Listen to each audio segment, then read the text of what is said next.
Donc moi c'est Anne-Laure, je travaille depuis un peu plus de 11 ans chez Infologique. Je suis consultante, c'est-à-dire que je me déplace en clientèle. Donc en général, on va dire que 60% facilement de mes interventions, c'est dans des sociétés qui ne sont pas encore équipées de copilotes et qui vont mettre en place copilote. Donc aujourd'hui je suis chez AgroSourcing, un client qu'on a démarré il y a environ 2 ans. AgroSourcing démarre un nouveau prestataire logistique qui se trouve en Isère. On a déjà fait toute la gestion des flux au niveau de l'approvisionnement des dépôts.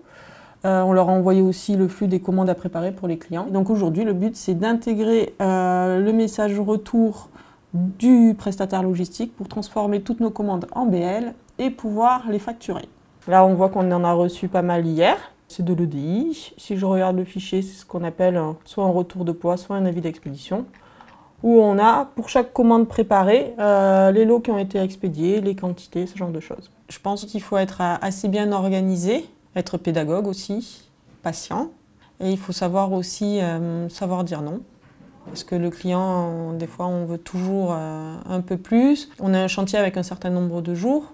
Il faut arriver à ne pas dépasser ce nombre de journées-là, donc à ne pas faire de hors-sujet, on va dire. On va déjà regarder si son message EDI correspond bien au BL papier. Donc si tu fais modifier, comment ça se lit? Tu as d'habitude dans le BGM, là tu as le numéro de message, tu as la date de départ.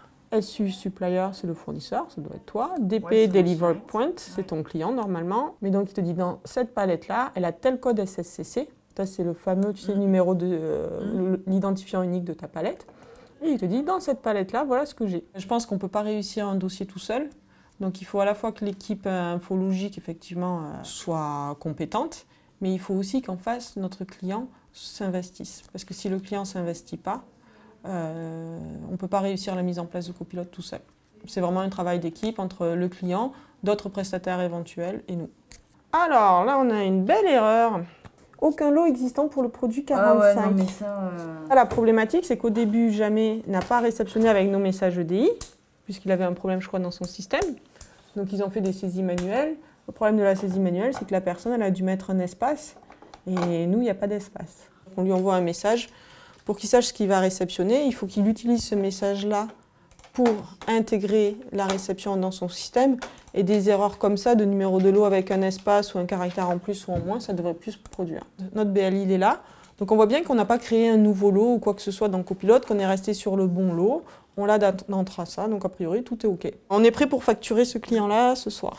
Qu'est-ce que j'aime dans mon métier? Déjà, c'est la diversité quand même. Aussi bien des tâches que finalement du milieu dans lequel on apporte notre compétence. J'aime bien le contact humain, j'aime bien le fait de rencontrer de nouvelles personnes. On met en place beaucoup de fonctionnalités. Des fois, c'est vrai qu'on a l'air de magicien pour nos clients en leur apportant Copilote.